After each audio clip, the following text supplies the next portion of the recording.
The Nuggets are on a break right now, but this podcast isn't. We're going to dive into the latest topics, as well as talk about movies. You're watching CS 105.1, where I talk about sports and movies with good vibes. Let's get it. Hey everyone, let's talk sound quality. Imagine having pro-level audio that's easy to set up, flexible, and sounds incredible. That's the Røde Pod Mic USB. It's got both USB and XLR connections, so whether you're recording solo at home or in a full studio setup, you're covered. And get this, the built-in DSP effects let you adjust the sound with zero lag. You get that deep, smooth broadcast tone right out of the box. It's versatile, powerful, and basically makes your voice sound like pure gold. How's it going, everyone, and welcome. I'm CS Chandler, here for another take of Nuggets basketball, or more or less just what's going on right now. So want to talk about latest topics that are going on right now, as well as a couple of film stuff. You know, I haven't really done too much of the film stuff, and I promote it with movies, so, you know, let's dive into some movie stuff as well. So first things first is the Nuggets are on a break. They are currently practicing, and hopefully they're getting in as much needed practice as possible to get out all the kinks that they have to, because they are up against the Clippers on Friday, who have now beat them twice in a row. We can't have them win 3 times in a row. We can't have them sweep us.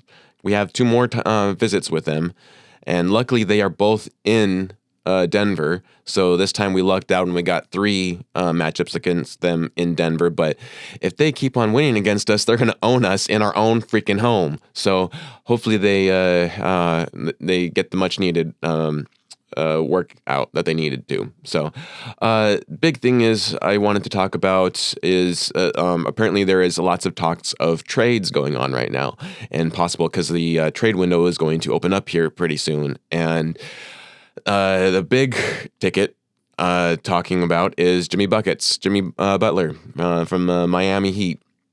They're talking about possible trades with him around the league and everything. And a couple of teams have shown interest. Apparently one of them is Denver. And my take on that is that Jimmy can be really good. He is much older than a lot of the league right now. I feel like he's more on the back end of his career than he is on the front end. He's constantly injured. And when he is healthy, yes, he is good, but he doesn't play the type of basketball that Jokić plays. And that is an issue. It's been very surprising and amazing to see Westbrook kind of really gravitate to that kind of style. If you remember, AG actually didn't play the type of style that Jokić played, and now he's kind of molded into it, and he's one of the best Nuggets now. But I don't know if necessarily we need Butler. Plus, to be honest, the Nuggets don't really have a lot of trade options. They have kind of backed themselves into a horrible corner, aka Calvin Booth has backed them into a horrible corner, which is why much of us Nuggets Nation don't like Calvin Booth. Get Calvin Booth out of here. He really ruined us after we had that championship win, who I don't credit him for. That was 100% Tim Conley. He is the one that comprised that team that won the championship. And if he had stayed, maybe we could have won another championship last year. But that's neither here nor there. That's also in the past. So he's in Minnesota. And apparently now Minnesota's not really happy with Tim Conley right now. So, you know, it is what it is. But I don't think that Jimmy would do well in Denver. He's apparently shown interest for the Phoenix Suns and Golden State. And I think it kind of makes some sense to have him go over to Golden State, you know? They have Draymond Green and Steph, and who both sometimes get injured somewhat kind of frequently. So it kind of makes sense that if you bring in Jimmy Butler, he could kind of counterset when their big stars go out with injuries. So he could kind of fill in as hope. That's hopeful that he doesn't get injured. But it kind of makes sense that, you get him in there. He has a little bit more time in the league than Steph does. I'm pretty sure we're ending on Steph's career here within the next couple of years. I don't think Steph is going to do a LeBron James and go until he's 40. So, and then plus Draymond as well. But then I guess as ESPN at least is talking about the fact that LeBron James is even talked about, or there is some talk about possibly going to the Warriors. And I respect him immensely as a player, and he is the king of longevity. I don't think that he is the best player ever. That 100% goes to Michael Jordan. And then shortly behind him is Nikola Jokić. Nikola Jokić is the best player right now of the world. So if he keeps it up, he could definitely overtake Michael, I think, if he were to, win 5 more championships. But LeBron with Steph would be pretty awesome to watch, I have to admit. As much as I don't respect LeBron as a person. I think he is a immature baby, man child, with all of his tantrums that he throws on the court. I know he's very passionate, but at the same time, you don't need to be throwing yourself on the ground. Yes, Jokić has thrown some kind of reaction to the refs, but you have never ever seen Nikola Jokić on the floor sobbing like a little child who doesn't get what they want. You haven't seen that with Nikola Jokić. He is still mature in that aspect. And I think a lot of the fan base have just kind of misunderstood Jokić in a lot of the times that he's reacted. Yes, he has reacted somewhat aggressive in his past against other players, but you need to take everything into account. What happened to Marcus Markieff and Jokić? Markieff completely blindsided Jokić. He 100% deserved what Jokić did to him. So, and that's kind of one of the reasons why I will never, I haven't yet jumped on board the Mavs bandwagon, because now he is on the Mavs, and wherever he goes, I will not support that team 100%. I will support them a little bit, like I did against the Celtics. But other than that, I'm not going to support whatever team Marcus Markieff is on. But we're getting ahead of each other ourselves right now. Let's try come back. So Jimmy Butler, I don't think would be a good fit for Denver. I would like to see him in Golden State. I think that could be fine. I don't know if he really necessarily fits in Phoenix. They already have several stars already. It feels like they're just kind of trying to build their all-star group, even though that group constantly is getting hurt at the same time. That's kind of why they're down in the play-in right now. Yes, I will succeed or give up that when healthy, the Phoenix Suns is one of the best teams in the league. I will 100% agree, as much as that pains me to say. As a Nuggets fan, they are definitely difficult, a difficult team to match up against. But I also, don't like Kevin Durant for what he said about the Nuggets fans during the Olympics. Of course we're going to cheer for our man Jokić, Jokić above everything else. Whatever team Jokić is on, we are going to cheer for that team because Jokić is so amazing. And then LeBron would be a good fit for Golden State. So maybe, I don't see a scenario where both Jimmy and LeBron go into Golden State. And in all honesty, I don't see LeBron leaving the Lakers. I think he has kind of created an environment around him, his own little hub, essentially, in LA. That, he is a billionaire, so traveling back and forth would be nothing to him, except for the jet lag it would create for him, and especially with how old he's getting. I don't see him really going to another team. I think that his last games were going to be as a Laker. But for Jimmy Buckets, I think that I wouldn't mind seeing him in Houston. That's another team, I guess, that's opened up some talk for him. And I think that kind of works. They need someone a little bit older on their squad right now. And they have Fred VanVleet, who won a championship with the Toronto Raptors, and they have Jeff Green, who won a championship with the Nuggets.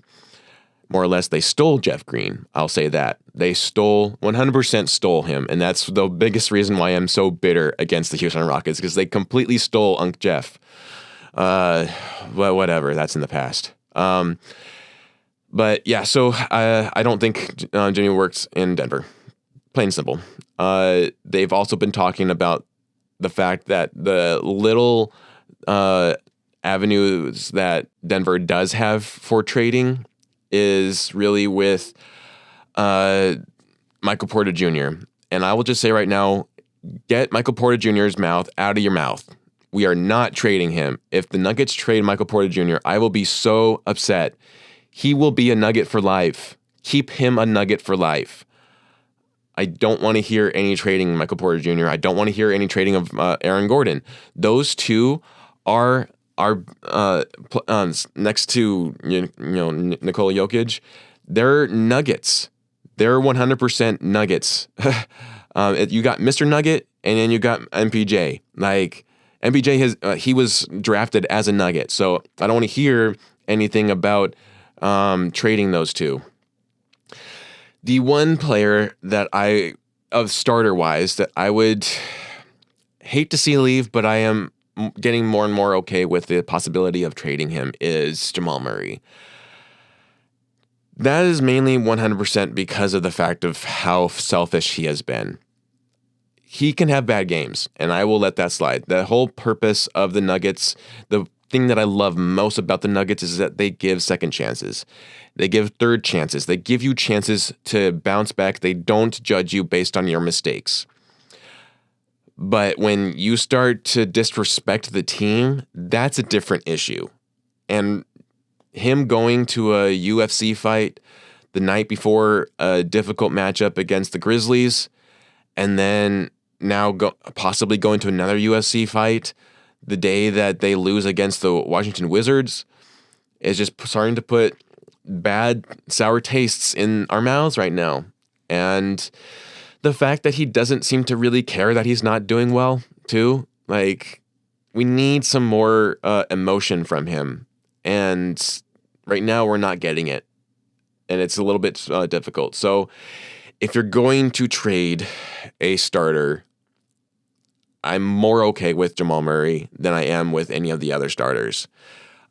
Ideally, what I would love to happen is we trade Zeke Naji, Jalen Pickett, and get, Bogdan Bogdanović. That would be great. But I don't think you can trade those two for Bogdan. He's too good. And they're not good enough.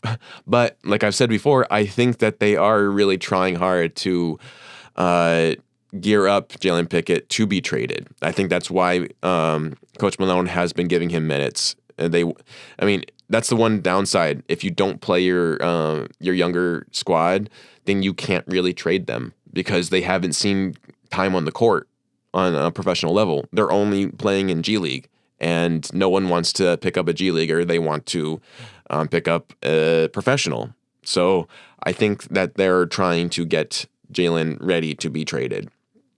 And I think there's probably a little bit of Jalen wanting to be traded, honestly, because he hasn't really been respected enough. So, I don't blame him either. It's kind of what we saw also with Jay Huff. Jay Huff didn't get played, and then as soon as he did, he's like balling out now and getting 20 points per game. He's on the second seed in the West now.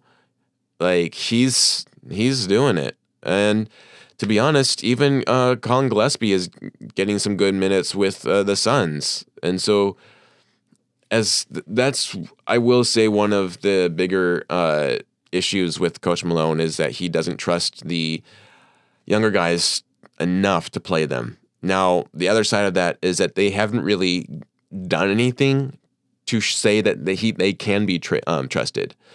Like, a lot of them are just super lazy. You got so many young guys on our bench that should have a lot of energy, And then when you put them out there, they have probably the same amount of energy as if I were out there playing. Like, they're supposed to be professional athletes. They're supposed to be high energy, and yet we're getting nothing from them. And so I don't know who's to blame for that. It kind of seems like it's more of an individual issue, but then when you have multiple players with that same issue, that's just a little bit strange, you know? And, you know, I think that was also part of the reason why you got Russell Westbrook, is to actually give more energy to the bench. And in reality, he's actually giving more energy to the starters, if anything, and he's really working out. And so that's where I will backtrack here, and I will say that rather than trade Jamal Murray, have Jamal Murray earn his minutes back. Put him on the bench. I'm 100% now okay with that. I am more okay with benching Jamal than I am with trading him. I would rather him start from the bench and you start Russell Westbrook than to trade Jamal. Because I guarantee you, the minute that you trade Jamal, he will go 50 on the Nuggets in any matchup that he does. I promise you, he is going to have a revenge like none other against the Nuggets. And I don't want that. So I'd rather see him earn his minutes back and get that fire, you know, have him earn something. Because obviously the cup isn't doing it for him. The extra money, the championship isn't doing it for him. Have him earn his minutes back. Have him, you know, re-earn what he's being paid for, essentially. But, you know, who knows? Maybe there's something in his contract that says that he can't go to the bench, that he has to be started. I don't know. That, you know, that's all up to that. But I will say to everyone who is upset with Jamal and they accuse him of the loss against the Wizards, again, he wasn't there. That is an issue, but that's not the issue why they lost. They lost because of low energy, and one guy isn't going to be the reason why a team loses. That's why it's called a team sport, because everyone affects the win or loss. It's only kind of a little bit of a gray level when you talk about Jokić, because he legitimately affects the Nuggets in a positive way. And like I've said before, he kind of affects everyone in a positive way. So, and I 100% do not see the Nuggets trading him at all. And let's just get that conversation out of here. Not jinx anything. Like, he needs to stay a Nugget for life, and I think he will. So, but the other thing is I wanted to say is, I'm watching the Knicks versus the Hawks right now, the NBA Cup game in Madison Square Garden right now. The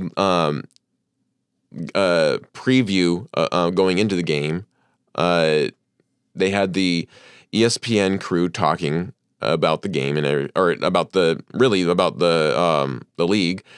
And I think they were talking about the Suns. Or no, they were talking about the trade with Karl Anthony Towns and Devo and Randall. That trade, right? And he was talking about the Minnesota Timberwolves, and then out of nowhere, Michael Wilbon talks about the Denver Nuggets. I don't know why he had to bring up the Denver Nuggets, to be honest. Like, they weren't even talking about the Denver Nuggets. And he just brings them up and says that he has no hope for them and that they're not going to do anything this season. Out of nowhere. Like, why are you just going to throw hate onto the Denver Nuggets randomly like that? Like, Wilbon, do you really hate the Nuggets that much that you are just going to throw some shade out of nowhere when you're talking about the Timberwolves? Don't talk about the Nuggets. Talk about the other things that you were talking about. If you all are talking about it, okay, that's fine. But you weren't even talking about the Nuggets. Why you have to bring in them and talk about them and talk about shade? Plus, if we are going to talk about the Nuggets, you have to remember who is on that team. The best player in the world, Nikola Jokić, is on that team, and I will be damned if the Nuggets aren't going to do anything when you have the best player in the world on that team. So get the Denver Nuggets out of your fucking mouth, Michael Wilbon. Unless you were talking positive about that team, get them out of your fucking mouth. I swear to God, that kind of stuff from the media just pisses me off. Like, why do you gotta throw random shade at the Nuggets? There is no reason, it's uncalled for, to talk about the Nuggets negatively out of nowhere. Like, they have Nikola Jokić, and as much as you hate Nikola Jokić, ESPN, as much as you hate Nikola Jokić, NBA, he is still going to show you he is the best player in the world, and he is deserving very much so of the MVP award, the highest points award. Like, he is showing you straight up that he deserves all of the awards right now because he can do it. And he has been doing it for 20 games. Like, stop it. Don't even talk about the Nuggets like that. You don't even know what you're talking about then. And I expect more from an NBA analysis who should have a better view of all of the teams. That's one reason why I don't talk about all the teams, because I'm not watching every team. I watch the Nuggets and the Knicks. Occasionally I'll talk about the Warriors because I live in San Jose, so I get some Warriors stuff now and then. But I'm not going to be talking about the Wizards because I don't care about the Wizards. I know pretty much next to nothing about what they do, except for when they face the Nuggets. So the same goes for most of the other teams. I'm not going to be talking about them. I talk about the Nuggets because I know the Nuggets. If you're an analyst, you should know about all the teams, and you should know if you bring up something like the Denver Nuggets and saying that they aren't ready to make, or they're not going to make any moves or anything in this season, know who you're fucking talking about and who's on that team. Because that's Nikola Jokić, yo. When you say Denver Nuggets, you're talking about Nikola Jokić. And he is a winner. You can take that to the bank. Like, they are going to the playoffs regardless just because they have Nikola Jokić. And all respect goes to Jokić because, like, if they win anything, he should just take it home because clearly he won it pretty much by himself. Like, an entire team has to go against Jokić. You can't just put up one person against Jokić. So stop talking negatively about the Nuggets out of nowhere. Like, yes, you can talk about their lack of energy. 100% you can talk about their lack of energy if that is a topic you are talking about. But if you're talking about the Timberwolves and their trade for DiVincenzo and Randall and trading Cat, there's no reason to be talking about the Nuggets. Like, I don't know why Michael Wilbon had to throw that shade out there out of nowhere. Like, shut your mouth, Michael Wilbon. My God. My rant. Over. Done. Okay, moving on. So then, like I said, the Nuggets are going to be playing on Friday against the Clippers in Denver. Hopefully, they will attack Harden and Powell and keep them their points down, because clearly those two have really taken it to the Nuggets in both games. So now we know what we're facing against. You would hope after one game you would know what you're facing against. Clearly they didn't. They still mistook their enemy in the second matchup. So hopefully the third time's a charm, and we'll get that. And then after that, again, they're going to Sacramento for a matchup against the Kings, who is also always a difficult matchup against the Nuggets. So, but we'll see what happens after that. My biggest issue with all of this is that the Nuggets had some really great momentum with that matchup against the Hawks. And I really worry whenever we go on a long break, and when this has already been proven this season alone, whenever the Nuggets go on a long break, when they come back from that long break, they relax. And I just pray they do not relax going into that game against the Clippers. I hope they come out, they win the first half, and then they sustain a lead the second half. Because otherwise, this last games of the year are going to be really difficult to watch. And I don't want them to do that. I want them to now go on a several game winning streak. I know that it's you can't win the rest of the 61 games left, but hopefully you can at least, get maybe like a 5 or 6 game winning streak together. That would be awesome. So, we'll see. I am watching, like I said, the Atlanta Hawks and New York Knicks. And unfortunately, the Knicks lost. They lost against the Hawks just now. They lost 108-100. Damn it. The Hawks just have a really good time in New York. It really is unfortunate. I was really hoping that the Knicks would have won the cup. So now I'll be rooting for either the Rockets or the Warriors. And that game is actually going to be up next on TNT, which I'll be watching next. So, but we'll take a break now. And when we come back, we'll talk about movies. Hey everyone. If you're looking for a game-changing webcam that keeps up with every move, you've got to check out the Insta360 link. It's a 4K AI-powered webcam that auto-tracks so you're always in frame, even if you're moving around. Perfect for live streams, meetings, content creating, also podcasts. It adjusts to light, zooms in and out, and follows you naturally. This is hands-free, hassle-free, studio-quality production for anyone who wants professional visuals right from the desk. Insta360 Link is a total game changer. And we're back. All right, so one film that I really wanted to talk about that was recently released that I saw was Wicked. And I wanted to just really give a stamp of approval for this film. It was a really well done film. I am not someone who actively goes to see musicals, at least anymore. I used to be. Actually, back in my undergraduate days, I would love musicals. I even took a class on musicals.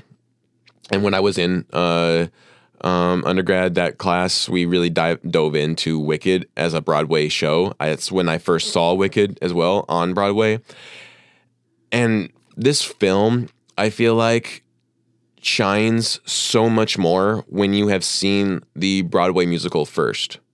I don't know if it goes the other way around, if it works seeing the movie first and then the Broadway musical, but just to understand kind of the grand aspect of that play on stage, on that musical on stage, and how like amazing the props were, who played what character, for why they played what character, and then to see it all cinematic wise on the screen and how they kind of made it work in an actual, brought you into this world. Like it was really well done, and they kept everything pretty much from the play, which is also awesome. And the music, I feel like, is almost a little bit better than the play. I mean, I love Idina Menzel, but Cynthia did a really good job as Elphaba. I'm still, singing "Defy Gravity" in the back of my head. Like that's one thing about that song is that you just play a little bit of it and it gets stuck in your head for weeks. It is a mind worm or whatever you want to call it. Like it just sticks in you, and you have to do whatever you can, some people welcome that, but if it gets too much for you, sometimes you have to play something else. But like I've always liked that musical. My favorite musical of all time is Rent.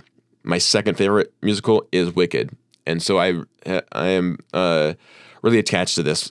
Just the overall story of being not represented well, and to persevere over all of that. And it makes up a lot of good points too to who actually the villain is in Wizard of Oz, which now I've went back and watched Wizard of Oz as well, and it makes a lot of sense why people think that Glinda the Good Witch is actually the villain, because it kind of makes it sense that she is.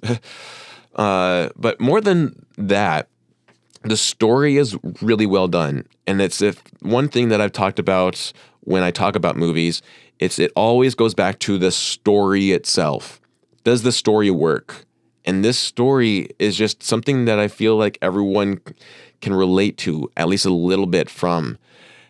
And more than that, like this film itself, I promise you, it is not coming out because of recent events or anything. Like, it just is kind of coincidence that all these current events are happening while this film is coming out. Because this film has been in the making for several years, if not a decade. And so to finally have it brought out, it kind of shows how timeless it is and kind of how non-progressive society has been to still be talking about these issues. On top of that, the cinematography is brilliant. Like, I really loved the cinematography of the overall film.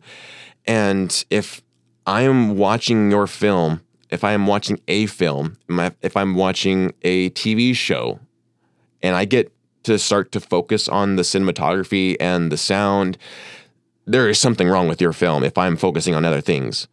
Not one point did I recognize the cinematography and the audio and everything in that film because I was so sucked into the amazing music and the amazing performances.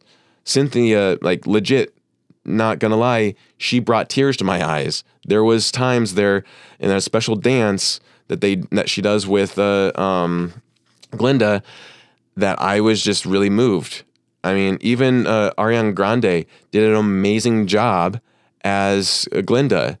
And again, if you haven't seen the play, then you don't understand the little homages that she was giving to Kristen Chenoweth, her version of Glinda the Good Witch. Like, there were so many there. Loved it. Loved everything about this film. The cinematography was amazing. The music was amazing. The audio was amazing. The even the special effects, the visual effects were amazing. You couldn't even really. It didn't really like scream out visual effects.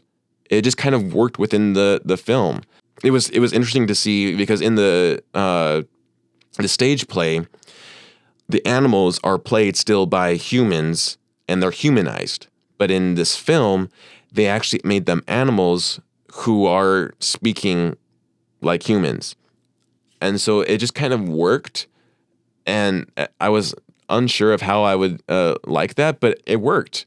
Like, everything works about this film. I really enjoyed Wicked. So if you haven't seen it already, the only thing that I would warn you about is that it is 3 hours long, but you really don't feel it. It's one of those films that you don't recognize that you're in a chair watching it for 3 hours long. And you also realize later on that they will be doing a part 2. So this is one part of a 2-part story. Don't know if this is a 3-part. I hope that they just keep it 2 parts, just like the play has 2 parts. So, but there's, the halfway point. So that's 2 things that, without spoiling anything, like, that's kind of a good thing to know ahead of time going in. But you will love this movie. If you haven't seen the play, I implore you to see the play first.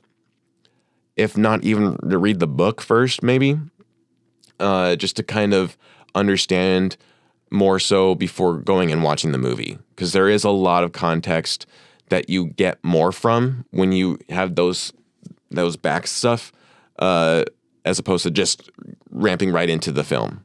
I'm also currently watching The Wire. I haven't seen The Wire before ever, and I'm really enjoying it. I know a lot of people love that show. I can see why. The only thing is, I think I'm catching it way too late, because everything that I'm seeing, all the motifs and the themes and everything, I've seen now several times in other either films or TV shows, and I have to keep on reminding myself that this is the one who started it off. And so, like, I'll be watching, I'm like, oh, that's cliche. Oh, wait, no, you created the cliche. Okay, never mind. Continue. Or because I'm binge watching it, it feels like the story is rushed. But that's the effect of binge watching a show. If you were watching this once every week, every Sunday, I don't think it would have felt as binge watch. So there is a couple of performances I didn't really care for in season 2. Mainly the actor who played Ziggy Zabatka. He annoyed me a lot, but other than that, I've loved all of the performances from everyone else. It's really well done. So 2 thumbs up for The Wire. I'm on season 3 now, and I know there's like 4 or 5 seasons, so looking forward to all that. Didn't realize that there are 12 to 13 episodes a season for that. Typically, HBO only does like 10, especially for hour-longs. So that was interesting to see that there's like a decent amount of episodes in all of them. So looking forward to finishing off that series, and then I am also looking forward to Squid Game season 2 coming out in December 26th. If you haven't seen season 1, I'm not typically a go watch person for Korean shows, and so but this one, it definitely got me, and I really enjoyed the season 1. It really hooked me. And one thing I love foreign cinema. I absolutely love it. The thing that just gets a little tricky though is when you start to focus too much on the subtitles that you're not actually watching the film. You're not watching the show because you're getting too focused on what's being said, that it takes away from all the other work that the entire crew did. I want to watch that. I want to watch what the art department did, what the post-production team did, what the cinematographer did, what the actors are doing. I want to focus on that rather than just reading constantly. And so I will not a lot of times be watching foreign stuff, but this one I really enjoyed, and I recommend for everyone else. So, as a cinematographer, photographer, and now a podcaster, I do believe lighting is everything. And if you're serious about creating dynamic content, you need to check out Nanlite. They're all about precision and control. Whether it's soft, natural lighting or vibrant colors, Nanlite gives you full flexibility to set the mood for any scene. From compact LEDs to powerful softboxes, Nanlite has light solutions that fit every setup. It's ideal for photographers, like myself, videographers, like myself, and creators who want to pro-grade quality right out on their fingertips. With Nanlite, you're lighting like a pro every time. And we're back. Last thing I wanted to talk about was the Avs, the Avalanche. They just recently made some trades. They traded Houston Onanen and Georgiev as well as Kovalenko. Now, I know most of this show talks about basketball. I do say sports because I do care about hockey as well as a little bit of baseball. Sometimes some football, but it's mainly basketball and hockey. So the Avs, they just traded. They traded Houston Onanen to the Predators and got their goalie. Justus Onanen was our backup goalie, and he was actually doing pretty well this season. And then out of nowhere, they traded him. It kind of felt maybe like they were just trying to clean up the goaltending areas, and unfortunately, Justus was a byproduct of that. And so I didn't love that trade. I didn't hate it. I was okay, maybe that's just the move we got to go with to get even better. And the Avs have been on a really interesting path this season. It's actually kind of mimicked a little bit of the Nuggets, a little bit. But one of the big issues is defense. Ironically, defense is the big issue with both teams. And so many fans put all of that blame on Georgiev. And it rubs me the wrong way, man. Like, I gotta be honest about this. Like, one man is not the cause for a team's loss. I've already said this before with the Nuggets. One man is not the cause. It is a team sport. And in hockey, if someone gets a goal in, it's not just because the goalie's fault. It's also the team who are supposed to be playing defense. And too often have many of the Avs players been caught puck watching. They just watch the play happening. Like, they're supposed to be defense as well. And so it's not, I don't blame Georgiev. I don't blame Justus Annunen. It's also the rest of the team not showing up in defense. So that really, Justus Annunen, he wasn't really a make or break kind of thing for the Avs. And so I'm okay with that. But then that trade happened for Blackwood of the San Jose Sharks. So if you're not up to speed on it, they traded not just Georgiev, they also traded Kovalenko plus 2 draft picks for to the San Jose Sharks for their goalie Blackwood and 1 draft pick. And that is way too much. The Avs gave up way too much for that. You just got the goalie from the worst team in NHL. Let me say that again.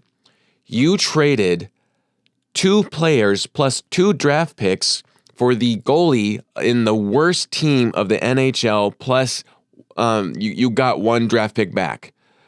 Like, that was just the worst call you could have made. Like, I could have made a better trade than that. Why the hell would you trade Georgiev and Kovalenko for 1 goalie on a team that already is struggling to do anything? Like, he's not horrible. He is a decent goalie. But if you talk to any Sharks fan, in terms of how they're doing, they do appreciate Blackwood because he does block a decent amount of shots. But they feel the same about him as a lot of the angry Avs fans feel about Georgiev. And so, I don't think, and I don't even believe that this move brought us to a better position as a hockey team. I think, if anything, it kind of neutralized everything, if not made us worse. And I hope I'm wrong, and I hope it does. This is the one movement that they needed to make to be able to, get the cup back. But that was a horrible play, or a horrible call. That was a horrible call for the Avs to do. Like, okay, if you wanted to trade them for Blackwood, like maybe Georgiev just for Blackwood, that would have been fine. That's a straight 1-for-1 trade. But they totally got the better deal of that.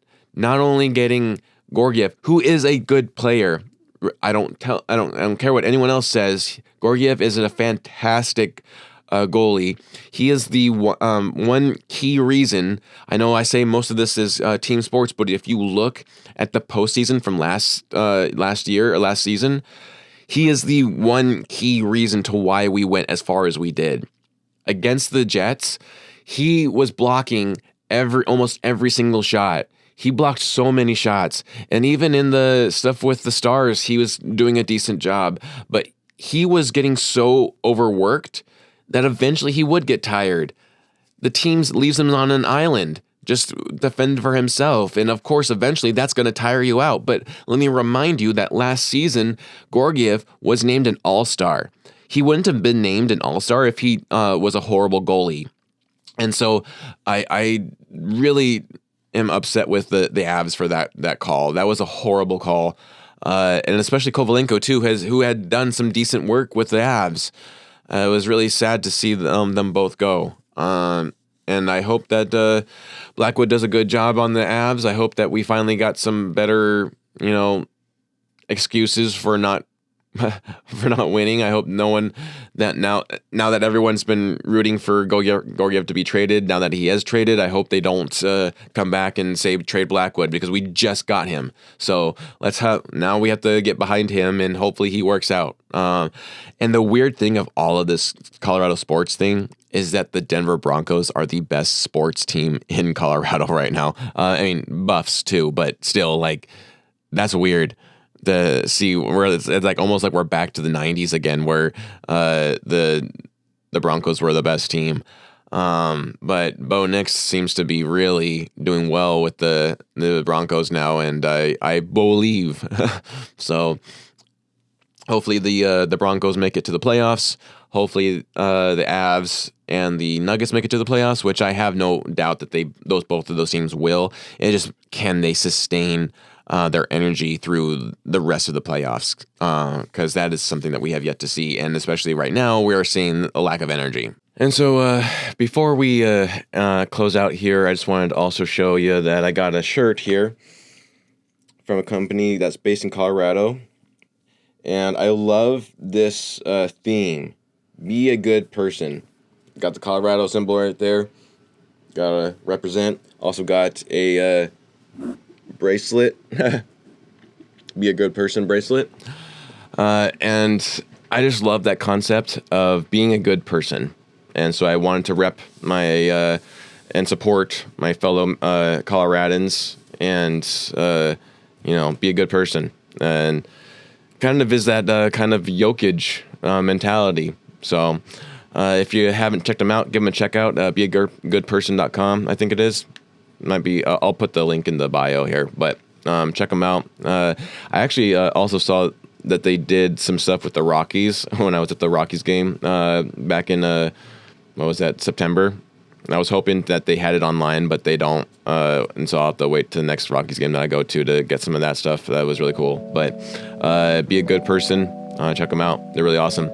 That's all I got for this episode. Hope you enjoyed it. Please give it a like and subscribe. Share it out to your friends and family. And you've been watching CS 105.1, where I talk about sports and movies with good vibes. We'll catch you later.